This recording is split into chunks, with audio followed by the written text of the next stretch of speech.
Star Trek is known for exploring the future, strange new worlds, and big ideas about humanity. But not every episode was welcomed with open arms. Over the years, some stories pushed boundaries so far that they were pulled off the air, restricted, or quietly banned in certain countries.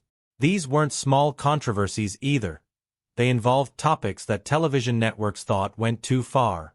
And once you see what these episodes showed, it becomes obvious why they caused such strong reactions, even decades later. So join us in this video as we review 3 Star Trek episodes that are still banned today. The original series episode, Miri, begins like a mystery but quickly turns into something far darker. The Enterprise answers a distress call from a planet that looks exactly like Earth. When Kirk, Spock, McCoy, Janice Rand, and 2 security officers beam down, they find an empty town frozen in time, like a quiet 1960s suburb where everyone suddenly vanished. The silence does not last long. A badly disfigured man attacks them, collapses in a seizure, and dies right in front of them. Soon, they meet a scared girl named Miri. She runs from the crew because she calls them grups, her word for grown-ups. Miri explains that she and the other children are the only people left alive. Then the landing party notices strange purple spots forming on their own skin. Miri says those marks mean the same disease that assassinated the adults has started. According to her, grown-ups became brutal, lost their minds, and died soon after the first symptoms appeared. In an old medical lab, the crew uncovers the truth. The plague was an accident caused by a life extension experiment. The twist is chilling. The children are actually more than 300 years old, aging only 1 month every century, yet they still think and feel like normal kids. As McCoy rushes to create a vaccine, an older boy named John steals the crew's communicators, cutting them off from the ship and making the cure harder to test. Fear and jealousy push the children into a panicked mob. Miri helps them capture Rand, and they swarm Kirk until he is bleeding and furious. He finally reaches them by reminding them that the youngest kids will die helpless without the older ones. John gives the communicators back, McCoy tests the vaccine on himself, and the cure works. The episode aired once on the BBC in 1970, drew complaints, and was left out of repeats for years because many found it disturbing. So, what is another Star Trek episode that is still banned to this day? Keep watching to find out. This Star Trek episode is remembered for a moment that changed television history. During the story, Captain Kirk and Lieutenant Uhura are held prisoner by a strange society modeled on ancient Greece. Under the control of their captors, the 2 officers are forced to move toward each other and share what became the first interracial kiss ever shown on American television. It was a brief moment, but its impact reached far beyond science fiction. NBC itself did not object to the scene. Executives were more worried about how local stations in the Deep South might react once the episode aired. Surprisingly, almost no formal complaints came in. Viewers across the country seemed more ready for progress than many feared. The reaction overseas was different, though. When the series was later shown in the United Kingdom, the BBC chose not to air the episode at all. The official reason given was that the story was too brutal. Many believe the real concern was avoiding backlash from more conservative audiences. From censorship to controversy, what made this episode get banned? Let's find out. This episode drops the crew into one of the darkest situations in Star Trek. The Enterprise is simply delivering a shipment of advanced medicine to a high-security psychiatric facility on Elba II, a remote planet used to hold the Federation's most dangerous criminally insane criminals. What should have been a routine stop quickly turns into a nightmare. The patients have already taken control, and the asylum is now ruled by one man, Garth of Izar. Garth was once a celebrated Starfleet captain, known for bravery and leadership. Now he is completely unhinged. He believes he is destined to rule the galaxy and has gained the ability to shapeshift, making him even more dangerous. Pretending to be the facility's chief doctor, he manipulates everyone around him while plotting to seize control of the Enterprise. The moment Kirk and Spock arrive, they are captured and thrown into the chaos. What follows is not just physical danger, but psychological torment. Garth plays cruel mind games, trying to break Kirk's spirit and prove his own superiority. His grip on reality is slipping, and he uses fear to control the other inmates. In one shocking moment, he assassinates another patient simply to show he has the power to do it. The violence and instability make the situation feel far more intense than a typical adventure. The climax becomes a tense battle of identity when Garth uses his shape-shifting ability to impersonate Kirk. Spock must determine which one is real before it is too late. His logic and loyalty finally expose Garth, and order is restored. The BBC later decided this episode was too disturbing for younger viewers. The mix of madness, torture, and sudden harshness pushed it beyond what they felt was safe for family television. But bans weren't new. How did Star Trek become so fearless? Stay tuned to find out. Before looking at the episodes that face bans and restrictions, it helps to understand just how big and influential Star Trek truly is. Created by Gene Roddenberry, the franchise began as a single television series and grew into one of the most recognizable science fiction worlds ever made. Over time, it expanded into movies, multiple TV shows, books, comics, and video games, becoming a global pop culture phenomenon and one of the highest-grossing media franchises in history. The journey started with Star Trek, the original series, which first aired in 1966. It followed the crew of the starship USS Enterprise, a vessel sent out by the United Federation of Planets on a mission of peaceful exploration.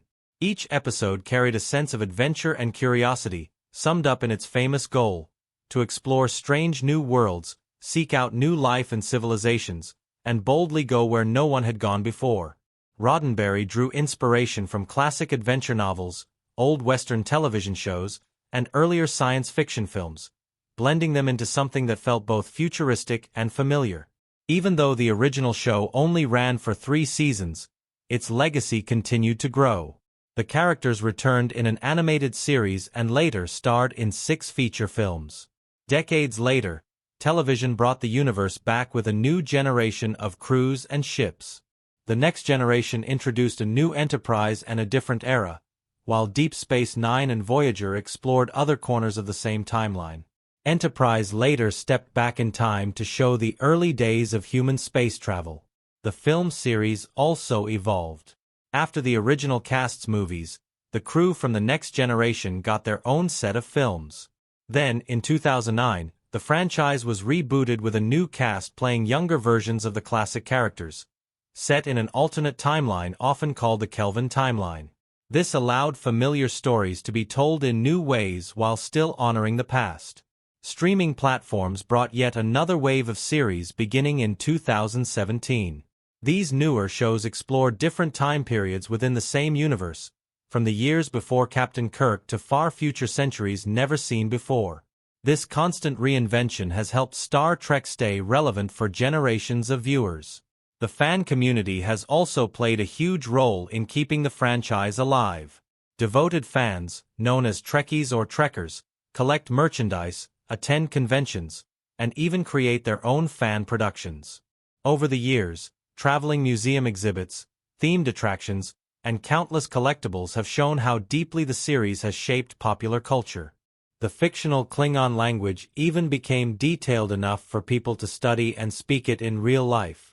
Beyond entertainment, Star Trek earned a reputation for tackling serious social issues. It often promoted messages about equality, cooperation, and understanding across cultures. The original series featured one of the first multiracial casts on American television, reflecting Roddenberry's hopeful vision of the future. That willingness to push boundaries is part of why the franchise became so influential, and also why certain episodes later faced resistance, controversy, and even bans. So, where did those bold ideas and messages truly begin? Keep watching to find out. A future built on big ideas.